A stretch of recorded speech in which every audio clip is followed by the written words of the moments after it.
Good morning. आज हम लोग पढ़ेंगे टेक्सोनॉमी, है ना। इसको हिंदी में बोला जाता है वर्गीकी।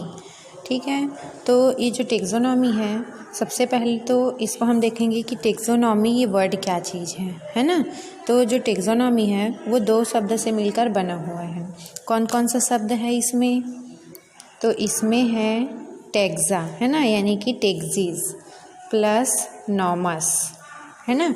टेक्सोनॉमी दो वर्ड से मिलकर बना हुआ है, टेक्सीज प्लस नॉमस।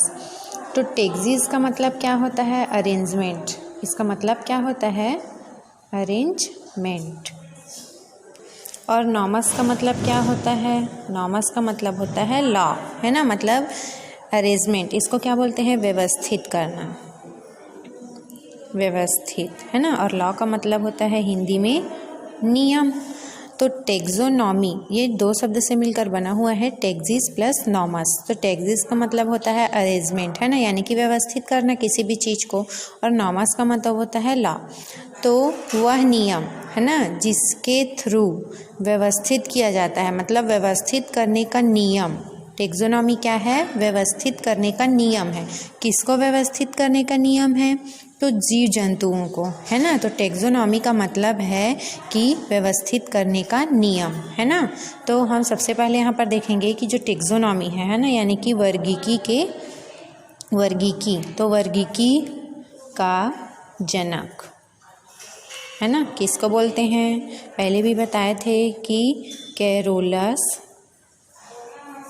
लीनियस, है ना।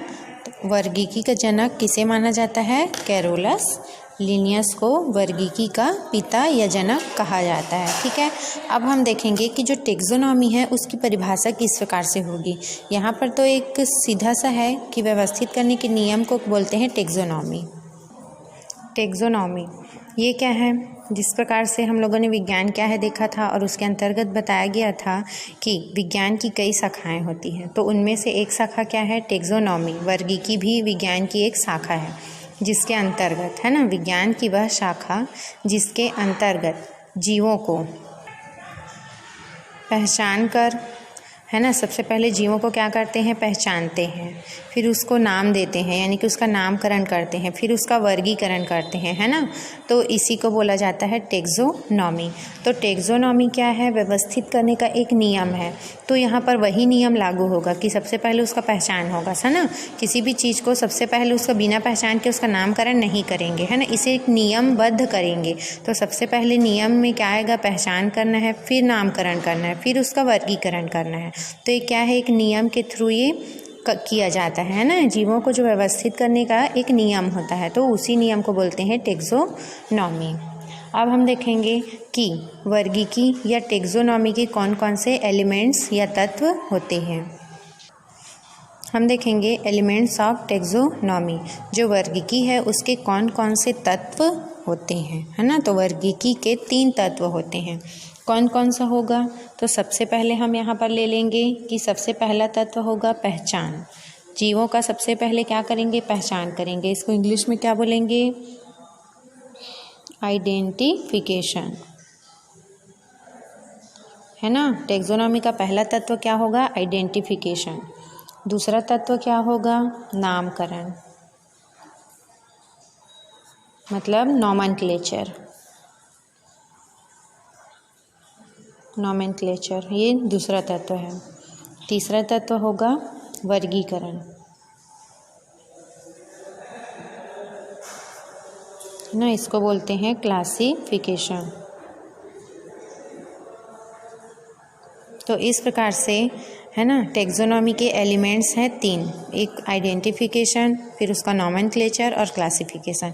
इन्हीं तीनों तत्वों के अनुसार ही जीवों को क्या किया जाता है? व्यवस्थित करके उनको एक निश्चित समूह में रखा जाता है। उसी को बोलते हैं टेक्सोनॉमी या वर्गीकी। वर्गीकी का जनक कौन है? तो कैरोलस लीनियस है। लेकिन यहाँ पर ये देखना है कि वर्गीकी का जनक तो कैरोलस लीनियस को बोला जाता है, लेकिन टेक्सोनॉमी शब्द को सबसे पहले किसने लाया था, है ना। तो टेक्सोनॉमी शब्द का सबसे पहला यूज़ किसने किया था? APD कैंडोले ने किया था। कब किया था? 1813 में। अब हम देखेंगे कि ये जो तीनों तत्व हैं, है ना, तो उसमें क्या क्या करते हैं। तो सबसे पहला तत्व क्या है, पहचान है ना, यानी कि आइडेंटिफिकेशन। आइडेंटिफिकेशन में क्या करते हैं कि सबसे पहले उन जीवों का, है ना, उनके लक्षणों के आधार पर, ठीक है, उनका एक पहचान स्थापित करते हैं और अन्य जीवों से उसकी तुलना करते हैं कि वो उनमें क्या समानताएं हैं और क्या नहीं है करके। तो सबसे पहले इस प्रकार से उनका पहचान होता है। तो आइडेंटिफिकेशन में क्या करते हैं, सबसे पहले तो जीवों के लक्षणों को देखते हैं कि उनमें क्या क्या है, क्या क्या नहीं है करके, है ना। इस प्रकार से फिर जैसे कि हमें अगर किसी चीज़ को देखते हैं तो सबसे पहले हम उसको देखते हैं, है ना, कि वो किस प्रकार दिखाई दे रहा है, तभी तो हम उसको पहचान पाते हैं। तो सेम उसी प्रकार से पहले उनके लक्षणों को के आधार पर उनको पहचान की जाती है और दूसरे जीवों से उसकी तुलना की जाती है कि वैसा है कि नहीं है। जैसे कि अगर हम मनुष्य और पेड़ पौधे को कैसे पहचानेंगे, पेड़ पौधे का पहले स्ट्रक्चर देखते हैं, वहीं पर अगर एक मनुष्य को भी खड़ा करके देखेंगे, उसका स्ट्रक्चर देखेंगे, क्या दोनों समान है, क्या नहीं है। तो इसी प्रकार से उनमें समानता और असमानता को देखते हुए, है ना, हम उसकी पहचान करते हैं और हमको पता चल जाता है कि वृक्ष इस प्रकार दिखाई दे रहे हैं और मनुष्य इस प्रकार दिखाई दे रहे हैं।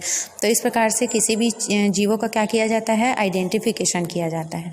फिर दूसरा क्या है, नॉमेनक्लेचर। तो कैसे मतलब पहचान करने के बाद उनको नॉमेनक्लेचर करते हैं।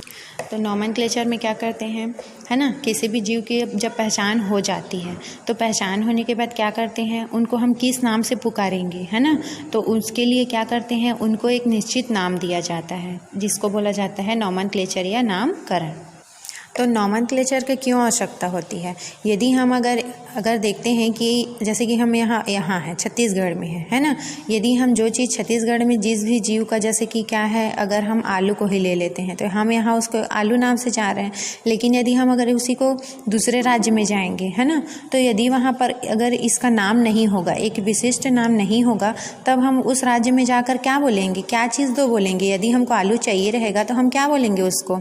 तो इसीलिए क्या करते हैं कि कोई भी चीज़ों के लिए, है ना, एक विशिष्ट नाम दिया जाता है ताकि हम उसे संपूर्ण विश्व में उसी नाम से पहचाना जा सके, है ना, जिससे क्या होगा, हमको सरलता महसूस होगी, है ना, किसी भी जीवों का वर्गीकरण करने के लिए। इसीलिए क्या करते हैं, जीवों का नामकरण करते हैं। फिर नामकरण करने के बाद तीसरा क्या था, नामकरण करने के बाद तीसरा था वर्गीकरण, है ना, क्लासिफिकेशन।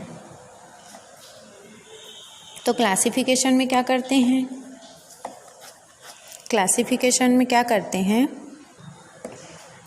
जीवों की पहचान, है ना, वह नामकरण करने के बाद उनको क्या करते हैं, केवल उनकी पहचान कर लेंगे और उनको एक नाम दे देने से ही, है ना, वो कुछ नहीं होता। उसके लिए क्या करते हैं, उसे एक समूहबद्ध किया जाता है जिसके लिए कई प्रकार की कैटेगरीज होती है। क्लासिफिकेशन में क्या करते हैं, सबसे पहले जीवों की पहचान कर उसका नामकरण करने के बाद उसे एक वर्ग में बांटा जाता है ना, या उसको एक व्यवस्थित क्रम में उनको समूहबद्ध किया जाता है, जिसके लिए निम्न कैटेगरी होती है। क्या होती है, निम्न कैटेगरीज होती है ना। उसमें क्या क्या कैटेगरीज होती है हम उसको देखेंगे। तो वर्गीकरण के लिए कैसे जीवों को समूहबद्ध किया जाता है, तो इस प्रकार से जीवों को, है ना, उनकी सबसे पहले पहचान करने के बाद उसका नामकरण करने के बाद उसको क्या करते हैं, इसी प्रकार से उनको एक क्रम में बांटते हैं। तो इसी को बोला जाता है वर्गीकरण या क्लासिफिकेशन। तो उसकी कैटेगरीज होती है ना, तो 7 कैटेगरीज होती हैं किसी भी जीवों का क्लासिफिकेशन करने के लिए। तो सबसे पहले जीवों को क्या करते हैं, उनका जगत देखा जाता है कि वो कौन से जगत के हैं, है ना। तो जैसे कि पेड़ पौधे हैं तो उनको पादप जगत में रखेंगे, जीव जंतु है तो उसको जंतु जगत में रखेंगे। फिर संघ देखते हैं, फाइलम, कि वो कॉर्डेटा है या नॉन कॉर्डेटा है करके, है ना, कशेरुकी है या अकशेरुकी है। फिर उसको वर्ग देखते हैं कि वो कौन से वर्ग का है ना, जैसे कि मेमेलिया है, स्तनधारी है, कि फीस वर्ग का है, कि उभयचर है, ये सब जीवों का देखा जाता है। फिर देखते हैं गण, कि वो कौन से ऑर्डर में आता है। फिर उसका कुल निकालते हैं कि वो कौन सी फैमिली से बिलोंग करता है। फिर उसका वंश देखते हैं कि वो कौन से वंश का है। फिर उसकी जाति देखते हैं। तो इस प्रकार से, है ना, किसी भी जीवों का एक क्या निकालते हैं, कैटेगरीज निकालते हैं। और यदि कोई भी, जैसे कि अगर हम मनुष्य कहीं निकालेंगे तो मनुष्य कौन से जगत में आता है, एनिमल जगत में आता है, जंतु जगत में आता है। फाइलम क्या लिखेंगे, कॉर्डेटा आता है ना। तो अब ये क्या हुआ, मनुष्य का किंगडम और फाइलम, है ना, जैसे कि है। तो उसी प्रकार यदि हम बंदर का देखेंगे तो बंदर भी क्या आते हैं, जंतु जगत में आते हैं, फाइलम कॉर्डेटा आता है। तो इस प्रकार से दोनों क्या हो गए, एक हो गए। अब आगे चलकर उनका कुछ चीज़ क्या होगा, जैसे कि उनके वंश और जाति, है ना, ये क्या होंगी, कई जंतुओं के अलग अलग हो जाते हैं। तो उसी आधार पर हम जीवों की फिर पहचान कर लेते हैं। ठीक है, तो क्लासिफिकेशन में हमको ये याद रखना ज़रूरी है कि कितने कैटेगरीज होते हैं करके, और सबसे छोटी मतलब क्या होती है, जाति होती है ना। तो इस प्रकार से ये क्या था, टेक्सोनॉमी था, और ये टेक्सोनॉमी के एलिमेंट्स थे। अब हम इसके बाद पढ़ेंगे कि वर्गीकरण के पदानुक्रम। तो पदानुक्रम में भी इसी पद को ही देखा जाता है कि कैसे कैसे उनके पद आते हैं। तो ये एक सीरीज़ होता है, जगत के बाद संघ आएगा, संघ के बाद वर्ग आएगा, वर्ग के बाद गण आएगा, है ना, ऐसे कुल, वंश और जाति। तो ये एक सीरीज़ है जो क्या होती है, स्थिर होती है, कोई भी चीज़ आगे पीछे नहीं हो सकती। तो उसी को बोला जाता है वर्गीकी के पदानुक्रम।